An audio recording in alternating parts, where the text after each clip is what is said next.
We gave it a week for everybody to mourn and all that, but we want to talk to you about. There you go. Yeah. All right, on you. All right. Well, good afternoon, Nick. We made it another week. Here we are on our New adventure. new adventure. Yeah, cop talk. Ask a cop. I guess I don't know. What are we doing here? We talked about the trending thing about throwing water on cops last time. Today we're going to talk about all the active shooters that were going on last week. We kind of gave it a couple weeks ago. We're giving it some time for everybody to mourn and that, but it's a topic that we need to talk about. And we aren't campaigning and presidential campaign just to fly in onto the backs of that tragedy and yeah, exactly. Yeah. Or we're not changing our name to appeal to a greater mass. Yeah, it's horrible what happened. We were just watching the video of the Ohio shooting, and the police response to that was incredible. It was, it doesn't get any better than that. I mean, was it like 6 cops? Like 6 cops, and they killed that guy within 30 seconds of arrival. So they must have been doing some bar overtime, just like downtown Albuquerque. There's always a bunch of officers that are posted there. I think this was the same type thing. This shooter picked a horrible place to do a shooting because obviously there's plenty of officers posted there, and he was met with lethal force within 30 seconds of the first shots being fired. And if you watch the video, it's incredible because moments before he had shot some people, and it looked like he was about to run into a bar. He's got a rifle. He's running into that bar. A bunch of people seconds before had run into the bar. They heard the shooting. They saw him. I'm not quite sure what's going on. I'm just going by. I haven't read the investigative report or don't have any inside information, but I'm just going by from what I've read on the internets and the video. But it looks like people are running inside the bar, and looks like there's a bouncer or somebody calling out on a radio. Maybe it's an off-duty officer. I don't know. But all of a sudden, that guy, the gunman, shows up in frame, and he is running straight to that front door of that bar. And it looks like he's probably going to do some horrible stuff inside that bar. But just as he's about to get to that door, 2, 3, 4, I don't know how many officers opened fire on the guy and dropped him right there. And it was 53 shots. Textbook. Is that what? I think they said. Wow. 53 shots. Like, I mean, as a civilian, you're in these situations, and I'm a little bit more observant than most just because of the journalism background, but 53 shots from those officers, all on target. My question, as from a civilian to a guy that trains and trains and trains, that's crazy because, like, behind that guy, behind that target is innocent people.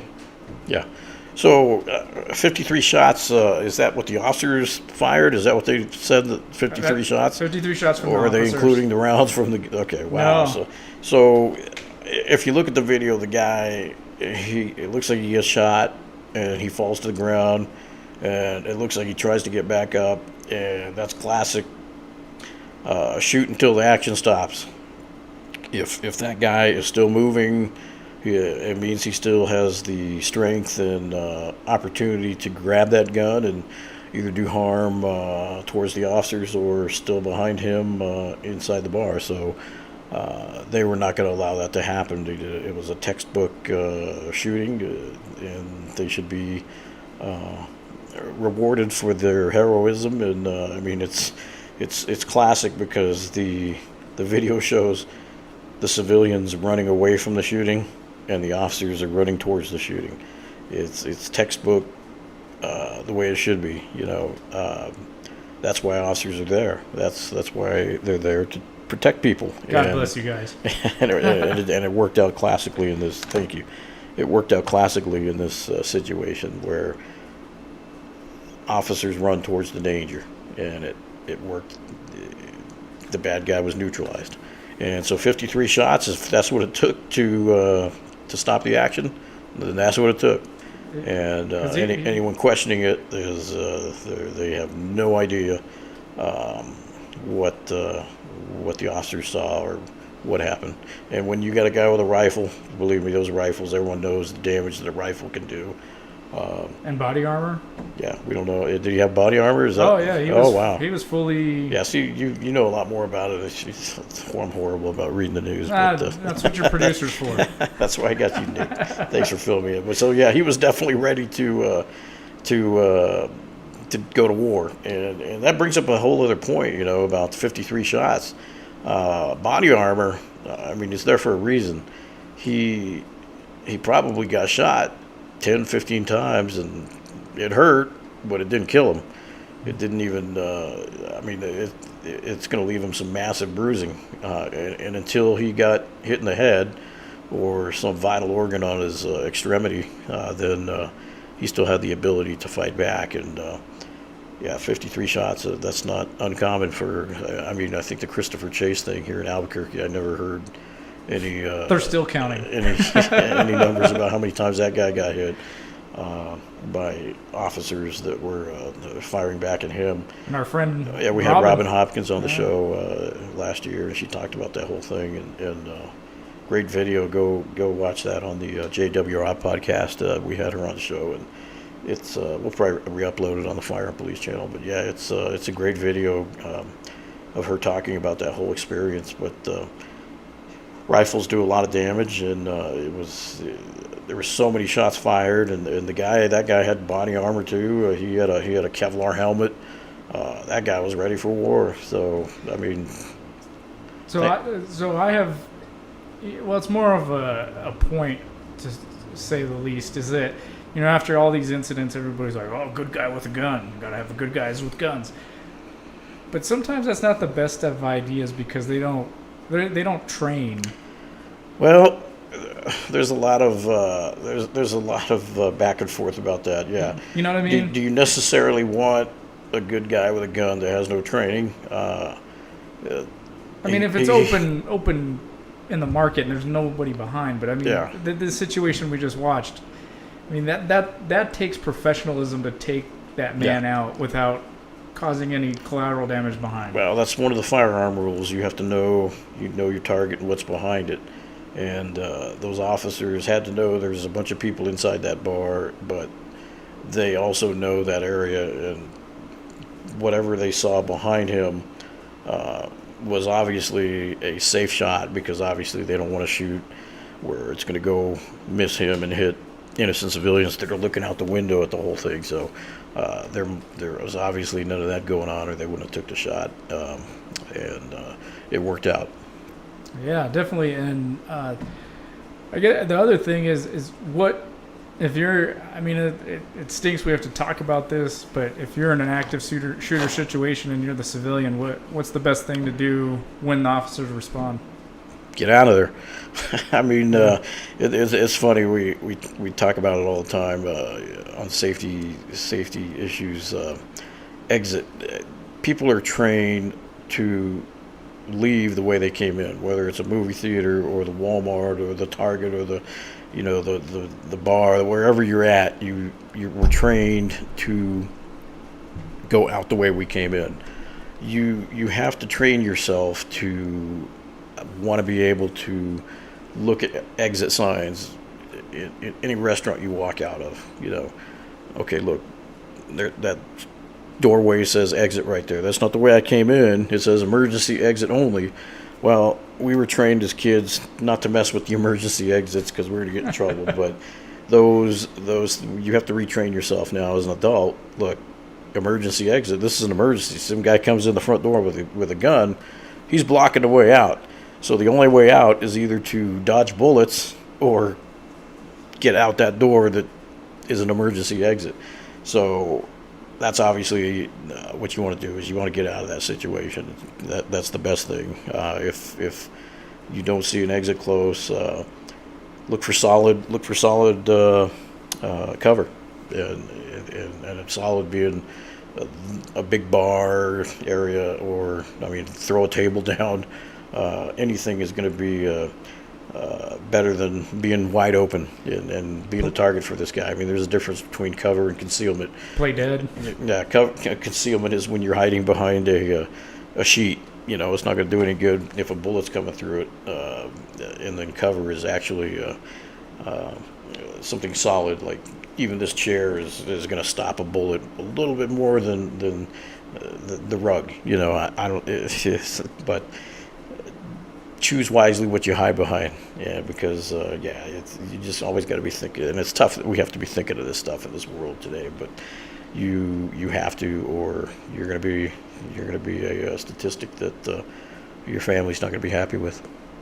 Yeah, definitely. I mean, it's sad that we lost a lot of people last weekend or 2 weekends ago, and I pray for their families and that they have the proper mourning and everything like that. And it's sad that we have to think about these active shooter situations. Hey, that's a sad video, but I saw a pretty cool video this morning involving your daughter. Oh yeah. Tell us about that, Nick. Come on, that's the flag incident. You guys got to watch it on YouTube. Go to I don't know where you gonna. We'll put the link in the comments and they can. Yeah, there you go. Watch the link in the comments. It's go ahead and tell us about it. Yeah, so we got a credible tip that there was a flag that was not flying very, very well, and sometimes I'll go by the property and see what it is, and if it's kind of okay, like a little thread that's missing, and so I'll just give them a call and say, hey, you might want to retire it, or but.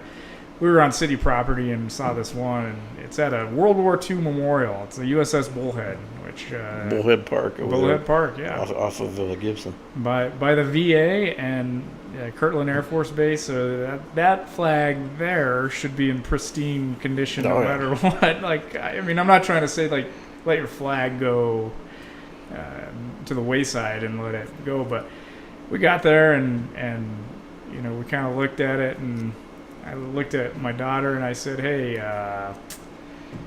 you want to claim a pole today? And she goes, oh, absolutely, I can do that. and there she went and took it down. And climbed that pole, grabbed that nasty flag. That thing was that was a horrible flag. That was very disrespectful. Yeah. And calls to the city, the Parks and Rec kind of went unanswered, but it's amazing what a video can do sometimes and get people off their ass. Yeah, exactly. It was pretty funny because it happened like Friday night. I saw the tweet or whatever from one of the friends that I know, and then I kind of like to poke the bear on Twitter with some of these government officials and departments that kind of drag their feet, and still nothing happened. Sunday happened, and we saw it and made action and put out the video. I'm not about making my kids a sideshow of being viral and all that, but when you see a 12-year-old understand the meaning of the flag and want to actually claim to take it down, it makes you pretty proud as a dad. Good job raising those kids. Yeah. Proud to call them my little nieces and nephews. That's right. And we had fun this weekend at the Jermaine Casey motorcycle competition. Yeah, we've been throwing videos up there. Yeah. Check those out on the Fire and Police YouTube channel.